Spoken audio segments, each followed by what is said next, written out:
Messerschmidt, the Environmental Resources Specialist with the City of Lakeville, and we're out here today at East Community Park to check out some issues with buckthorn and other native species. And I'm here joined today with Jake Froyam with Prairie Restorations. Thanks for coming out today, Jake. No problem. I've been out here a few times.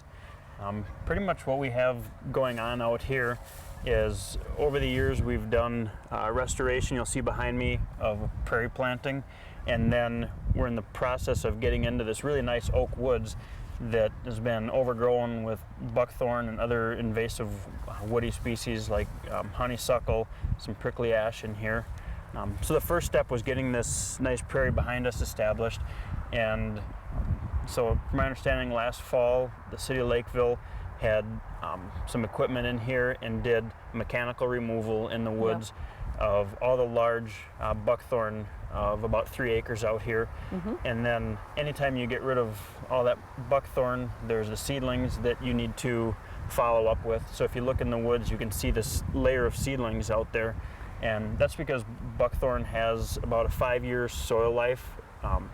Its seed stays active in the soil for about 5 years and then can germinate and come up. And when you get rid of all the large buckthorn, you have that sunlight come in and everything just explodes.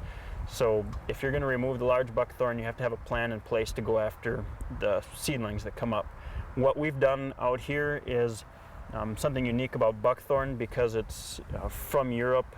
It has a different timing than our native species. So we have about a 3-week window in the fall where there's a differential in activity, so we can apply a foliar herbicide to target the buckthorn, and we don't have to worry much about non-target damage of natives because they're not active and they won't take up the herbicide. So this particular site, about a week ago we came through and did a foliar herbicide application using an ATV sprayer and using backpack sprayers in areas that the ATV couldn't get. And you know, you can't really tell it now, but hopefully we got a good percentage of it killed. But it will be a follow-up of probably 4 to 5 years of treating all those new seedlings coming up.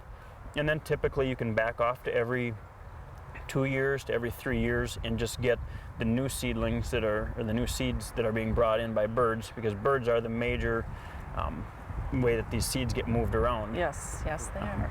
Now, I know why we want to manage for buckthorn, but a lot of our viewers don't know why buckthorn is a problem or why we should try to manage it. So do you want to explain that a little bit for them? Buckthorn was originally brought to the United States to use in hedgerows because it grows in thick, it excludes other plants, and it makes a nice dense hedgerow. Well, they found out that it also spreads like crazy through the woods because birds love eating its berries, and then the birds spread them through the woods. Because they're not native to the United States, there's a competitive advantage that they have over our native species, so they're able to come up and basically over time can exclude native plants from growing up underneath them. And given enough time, you basically don't have anything, whether it's the native trees, your sedges, your forbs, your grasses in the woods, nothing can come up underneath it because it does get so thick. And it throws off the overall health of the forest, and it's not a real beneficial tree from a habitat standpoint. It doesn't provide the best cover and the best feed for wildlife. So to maintain a good healthy woods, you want to control that plant. You can see out here on this project where this first cutting was stopped. If you can see, there's a line where there's probably another 15 acres out here that hasn't been controlled yet. Back there. It's a complete wall. You can't, from a recreational standpoint, you can't enjoy the woods. You can't even walk through them. They're so dense. Yes. So, you know, that's kind of a future project, is to get in there. But because it is so labor intensive, that translates into costly as well. Yes, exactly. You know, from a homeowner to take on a project, they not only have to plan for that initial cutting cost, but then also the follow-up cost as well. But that doesn't mean you can't chisel away at it and do some cutting on your own. Some of the things that are important when you cut down a large buckthorn tree, anything over about 2 inches or so, you want to treat that stump with a herbicide to prevent it from resprouting. A lot of times I'll get called out to look at a project that a homeowner has cut 5 years ago, and it's a complete mess now because they didn't treat any stumps, and now wherever there's one stem before, there's 3 or 4 stems now. So it's important to treat those stumps with a herbicide to prevent resprouting. And then like a brush be gone, something a a little brush be more gone. heavy duty. You do need a pretty strong herbicide. Roundup will work if it's done within about a half hour of cutting the tree and in a real high concentration. There's some specific herbicides from a commercial standpoint that we can use that has an oil-based carrier, so it really allows it to penetrate well into that wood, and we get a real high percentage kill on those stumps. Okay. But then of course when you cut these trees out, you have a lot of stuff that's, say, finger size and smaller, that's not practical to go around and treat all those stumps. So you have ones that are larger than a seedling but smaller than a large tree that needs to be treated. And those, of course, can be treated with a foliar herbicide as well, but you end up using a lot more herbicide.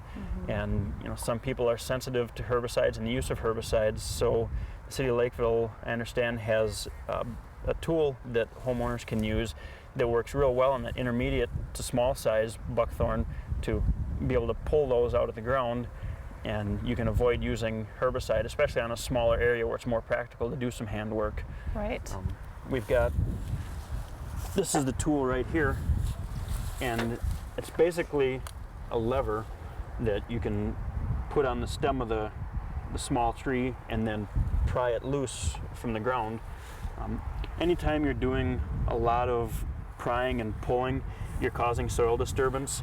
So a homeowner is going to want to weigh that out as to how much soil disturbance are they going to be causing. Is it going to look like they just plowed their woods?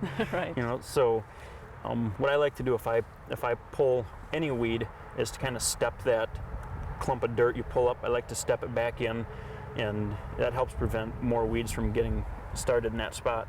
So we could take this over to the woods here and give a little quick demonstration. Can try to pull something out. All right. All right, we found some buckthorn over here in the woods that we could do a quick little demonstration on. Jake, do you want to show us how this tool works? Sure. This is a kind of that small size that I was talking about that's not too large that you can't pull it out of the ground, but it's big enough to be able to use this tool and get a hold of it. What this one right here is probably one of those small finger-sized buckthorn that were cut off last year, and the stump wasn't treated, so you can see there's a couple little sprouts coming off of this. Sure, here's the old dead stem that was cut off previously. So I'm going to try to see if I can get a hold of this plant right here. So we open the jaws on this, and we'll see if I can get it to close on there. And we'll lean back and try to pry that up. Yeah, sometimes you kind of have to take it in different directions to get it up, but sometimes one direction works fine too. So as you can see, all the soil there that he was talking about earlier. You got some vines as well. So I like to step that back in, and usually you can just toss these on the ground. That right there isn't going to resprout and grow once you've shaken the dirt off and laid it on the ground. If you spread those out through your woods, snow gets on them, it's natural, it's wood, it's going to decompose and go away. If that really bothers you, go ahead and make a pile and dispose of it that way. Yeah. This is such a good time of year to find buckthorn because it's bright green, it's active, and it really stands out. It has a real oval-shaped leaf, you can see. But yeah, really go out this time of year, take a look, and just about any of the woods around here has some buckthorn in it. Yes. And this is how you can pick it out. It's green, and get to know the plant, and go after it. It's a great time to do this in the fall. Great. Well, thanks so much, Jake, and coming out and talking about the invasive species here. I see we got some other plants here to deal with as well, but I just want to thank you for coming out and helping us talk about buckthorn today. Oh, it's great. It's kind of a passion. If you have any questions or would like information about renting the buckthorn puller, please give me a call at 952-985-4528.